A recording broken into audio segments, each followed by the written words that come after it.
Hello, my friends. Welcome to the Shine at Work podcast. I'm your host, Karen Weeks. As a career transition coach and a culture leader, my goal is to help career-oriented humans get unstuck so they can shine brighter in business and in life. I believe that you deserve a career that lights you up because, spoiler alert, it impacts how bright you shine in your whole life. This season, we are laser focused on helping you navigate your career and find a job internally or externally, or do a full career change. Because guess what? It's not too late. You can still set yourself up for a great 2023 starting now. Because I know what it feels like when your light is dim and you're in a role that doesn't light you up anymore. I made a career change from theater to HR, and now I've added coaching to the mix. I know what it's like to try to think about how to raise my hand for a new role at my company, but not sure how to start those conversations. At times in my life, I had to take a look inside to see what was most important to me, what made me shine bright, and how to make adjustments along the way, and how my career even fit into that. It's all possible. I did it, my previous guests have done it, and I help others do it too. And I'm so thrilled to welcome my co-coach, my friend, recruiting partner, Dan Carr, to be the co-host throughout this season. You walk away from each episode not just inspired, but with some actionable advice and steps you can take to land a new job and make the most out of your career. And I hope that you find it so valuable that you subscribe to the podcast, leave a review, and tell your friends, because we all deserve to shine bright in our lives and at work. So let's jump into this week's episode. Hello, everyone. Welcome to another episode of the Shine at Work podcast. My name is Karen Weeks, if you don't know me, which hopefully by now you know me. I am excited today to talk about a topic that is obviously related to everything we talk about, but it's been on my chest for a while and I need to let it go. And it's my podcast, so I get to do that. But in all seriousness, it's really about what I'm hearing in the media, in the world, in the marketplace. I don't know, it's just kind of everywhere. And how I would love for us to step away from the jargon and talk more about what's actually going on, because that's the way we can help ourselves, our team members, really think about our success at workplaces and shining at work, which is what this is all about. So with that little bit of a teaser, you're probably sitting, what are we going to talk about today? So I want to talk about the terms quiet quitting, quiet firing. Hell, there's even now like quiet promoting. It's just all about this idea that secretively things are happening that I don't know about, and someone's taking advantage of me, and therefore we're calling it quiet blah, blah, blah. So if you don't know what I'm talking about, kudos to you. Please stay wherever you are in the world, because that means you're not reading the crap that's out there. But if you've heard it, or you're interested in like what the hell I'm even talking about, or you have seen it a lot, but you're kind of curious about what it actually means, this is my humble opinion. So literally quiet quitting came up because people were trying to put in some boundaries, try to say, hey, I'm burnt out, trying to say, hey, my work doesn't have to be my whole life, especially with so many people working remotely. There was this concept of, yeah, I can go for a walk during the day. You may not be able to get me all the time. You literally can't see me all the time unless I'm literally on Zoom calls all day. You can't monitor me like you used to in the office. And so companies then termed it quiet quitting, because if I can't see you all the time, or I can't monitor you, or if I feel like you're sort of leaning back a little bit, clearly you are quitting and just not being honest with me, or you're trying to like roll out of the company on a softer landing because you're interviewing all the time, instead of saying that you're at dentist appointments, you're just not on Zoom as much as that you used to be, or you're just not on Slack as much as you used to be. So it was this assumption that people were on their way to quitting and they were doing it quietly, sort of behind the scenes. So that's what quiet quitting was being termed by the media, by whoever. Quiet firing was honestly the opposite of that. So my company isn't giving me the projects they used to give me. They are not being honest about budgets. They're not being honest about hiring, like whatever is going on. I don't know what's going on at my company. They're probably about to fire me. So therefore they're quiet firing. So the quiet always refers to something's happening in the background that I don't know about. So I don't know my employees quitting, but I see all the signs that they're sort of leaning back. They're quiet quitting. I don't know what's going on behind the scenes, but I feel like my company is not being honest with me. I'm not getting the projects I used to. I didn't get the raise I thought I was going to get. It's because they're probably going to fire me. So it's quiet firing. And then most recently, there's this whole thing around quiet promotions where I feel like I'm taking on more work and more responsibility, but I'm not actually getting the promotion. So therefore, my company is quiet promoting me. It's gotten out of hand. I'm sorry. It has gotten out of hand. So, what I want to do is talk about what these assumptions are actually saying and what we can be doing to assume good intent, have open communication, have trust with each other. So, I know most of this podcast is about you as the employee, as the candidate, as the human. We're going to talk a little bit about the company side on this one as well, but it all sort of comes back to as you navigate your career, what should you be thinking about in these moments? And if you're listening and you're an HR person, you're in a management position, you're a leader, please also take this to heart as well to sort of think about the other side of this. So let's kind of start with quiet quitting. This is what I actually think is happening. I think employees are recognizing they don't have to burn, was it the candle at both ends? They don't have to just from 9 to 5 chug, chug, chug, chug, chug in an unhealthy way. I think the last few years between the pandemic, the racial injustice conversations, tough political turmoil, no matter what you believe, economic turmoil, the uncertainty of what's happening in the world in any of those areas and outside of the States. I tend to be sort of America focused just because that's where I'm based, but there's a lot of shit going on all over this world. And people are tired and they recognize that their job, though important, even as high performers and high achievers, our jobs are important. We love them. It is not everything. And so, yeah, we might be saying, I'm going to take a walk at lunchtime. I'm going to not be on Zoom all day. I am going to exercise in the mornings and then log on at 9 instead of 8:30. I'm going to jump off at 5 and have dinner with my family. I am going to block my Monday mornings off so I can actually plan for my week. I'm going to block my Friday afternoons off so I can actually catch up going into the weekend. I'm putting boundaries into place so that I can be healthier and actually, by the way, a more productive and successful employee. But if we're not saying those words out loud, I can understand how a company may see it as, uh-oh, are they disengaged? Are they at risk? Are they not caring as much? Are they not passionate as much? What's going on? So I can see it from both sides, right? As an employee, I understand it. I have been in moments in my career where I've done things like that. I have also been on the other side as a manager, as an HR person going, uh-oh, what's going on over there? Do I need to be worried? So why don't we talk about it? I'm just saying, what if we actually talked about it? So if you're sitting in the employee chair and you're saying, I need to put more boundaries in place. I need to think about the impact remote work continues to have on me. Maybe I'm in a hybrid place and I need to think about my at home days different than my in the office days. Let's really talk about what's happening in those moments and what I need in order to be successful and healthy and productive and all the things you want me to be.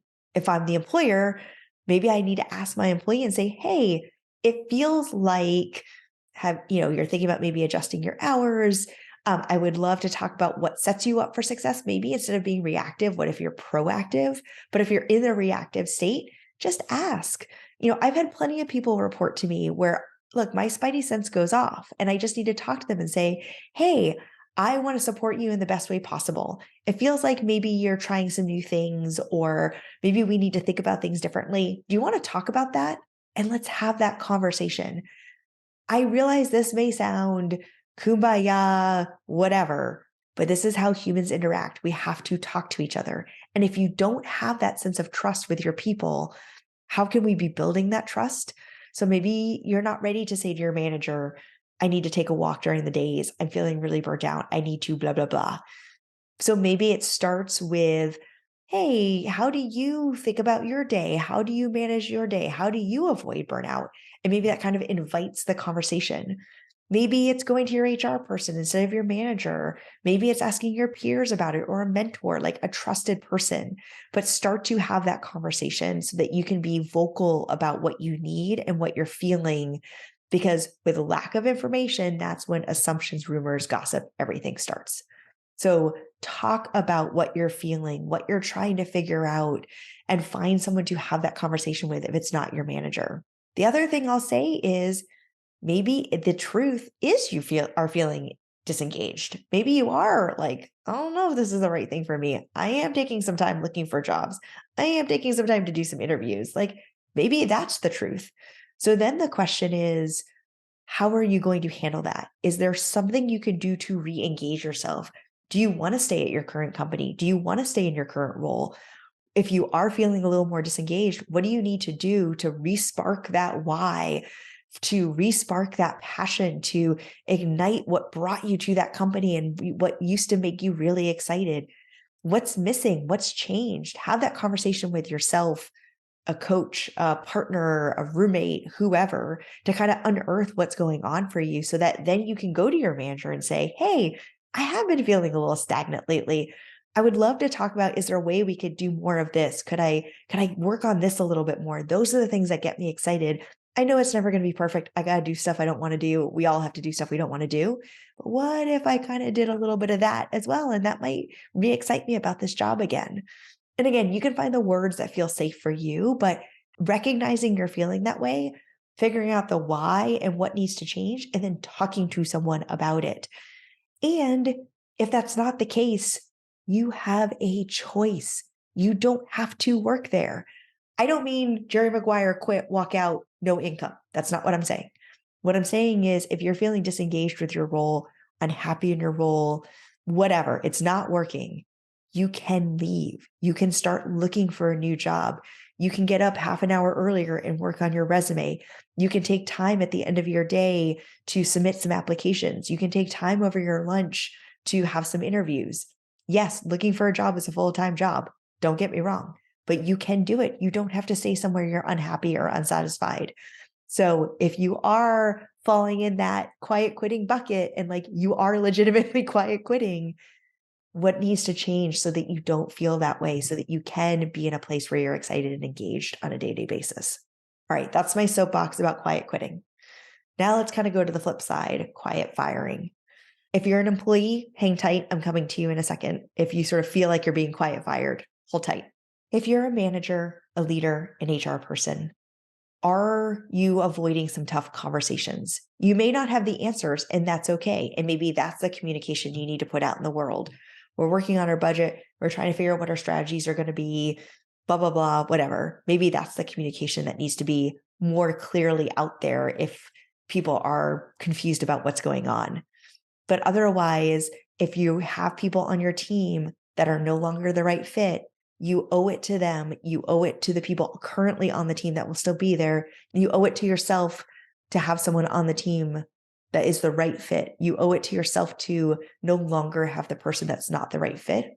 You need to do it in a respectful way, a supportive way, an honest way, a legitimate way. Don't lie about why you're letting someone go, but take the steps to have that tough conversation. If you don't know how to, talk to your HR partner, talk to a mentor, find a coach, find someone to help you with that conversation.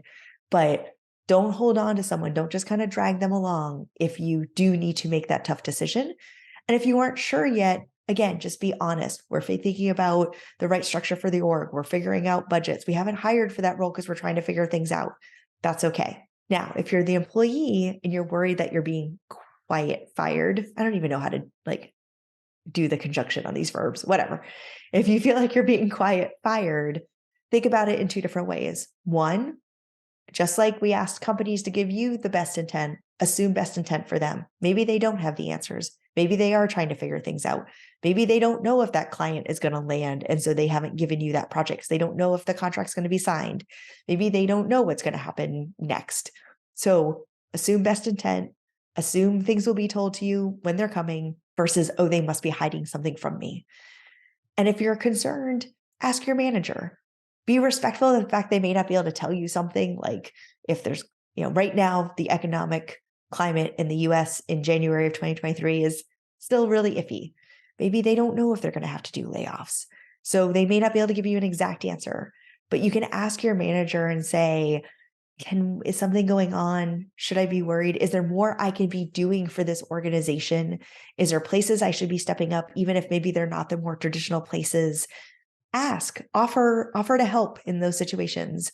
And even give the permission of, I know you may not be able to tell me everything. I know you may not know, but I just wanted to let you know, it kind of feels like I'm a little lost. I'm a little untethered. Is there something I should be doing differently? Is there anything you can tell me? Whatever. Again, just try to start the conversation. And in the meantime, just assume best intent. And kind of like what we just said, at the end of the day, you have a choice.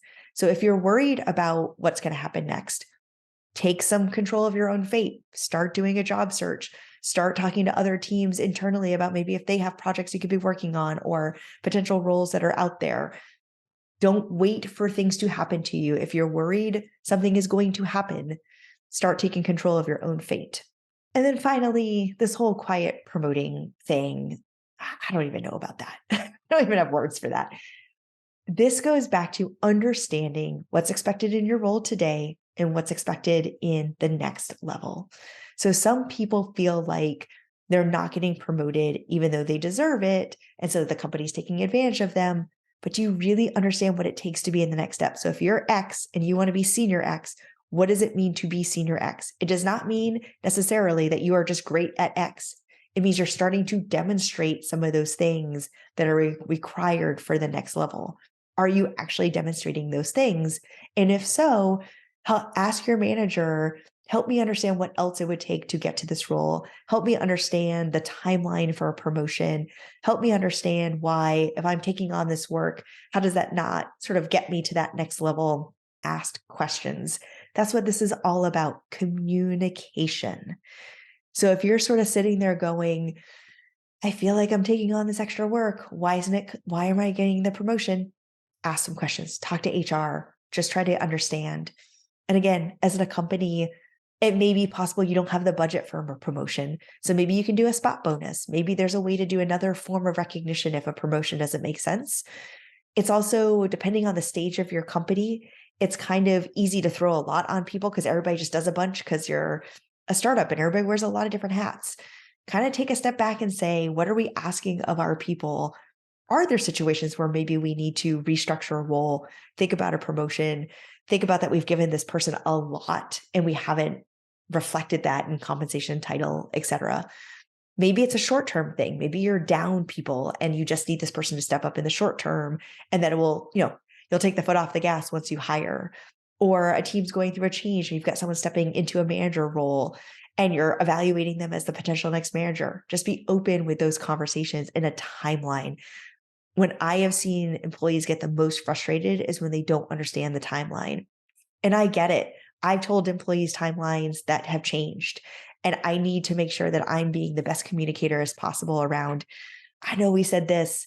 It was actually, this is the milestone we need to hit. I thought that was going to be this date. We haven't hit that milestone yet, so I can't move you into that new role yet. Or I thought we'd be there by now, but what I need to see a little bit more of this, or whatever those conversations are, just have them. I think the point of doing this episode was, yes, I had to get it off my chest about the whole quiet quitting and all the things. But really what I wanted to talk about was, as employees, as managers, as leaders, as HR people, as humans, if we are going to shine at work and be our brightest and our best, we have to talk to each other, assume best intent, and try to work on this together. And if it doesn't feel right, you, the employee, the company, the manager, the whatever, can make a change. It does not have to happen to you. You are an active participant in your career, in your situation. So if something doesn't feel right and you've sort of tried to do some initial tactics that we talked about, you can also make a change. That's what I had to say today. Again, I don't know if this landed for anybody, but it was top of mind for me. So I wanted to talk about it. And I'm hoping maybe it helps some people reevaluate and rethink what might be happening either in your own world and you're sort of trying to figure out if you're feeling disengaged or what needs to be happening if you're feeling like it is happening to you, how you can take some more control over that situation, and communication tactics to have those conversations. As always, I just want you to be excited to go to work. I want you to feel valued. I want you to feel like you're making an impact. And if that's not happening, that's hopefully where you'll feel the help of this podcast will help you think about what to do about it. And if you're not sure and you don't know where to get started or you don't know how to have that conversation, reach out to me and let's talk about it. We can figure this out together. You don't have to figure it out on your own. You've got people in your corner. So if you're listening to these in order, I am so excited to share that next week will be our season 5 finale. I cannot believe it. My wonderful friend and partner, Daniel Carr, will be back with us. We will be talking about all things to think about as we have entered into 2023 now, how you're going to think about setting your goals and shine your brightest at work this year. So stay tuned and thank you as always for joining us, and we'll talk to you soon. Thank you so much for listening to the Shine at Work podcast. If you enjoyed today's episode, please subscribe and leave a review. Leaving a review just takes a few minutes and truly helps other people find this podcast, which is why we do this podcast, to help others. If you want to learn more about how we work with people to help them transform their careers and shine brightly in their lives, let's connect. We work with amazing humans one-on-one to help make a career change, go for that promotion, set career goals, and just build a plan for success for a job. Whether you're newer in the workforce, coming back after a break to focus on family, you've been in your job or your career for years, or maybe you're taking a step into management, we can help you. You can email me directly at Karen@KarenDWeeks.com or message me on Instagram at KDWCoaching_careers or find me on LinkedIn, just Karen D. Weeks. Finally, we always have to give a shout out to the amazing Astronaut Go Home for our music and the people I don't know how I would live without, Novice Studios, for making the podcast come to life. Until next time, remember that you can and deserve to shine at work.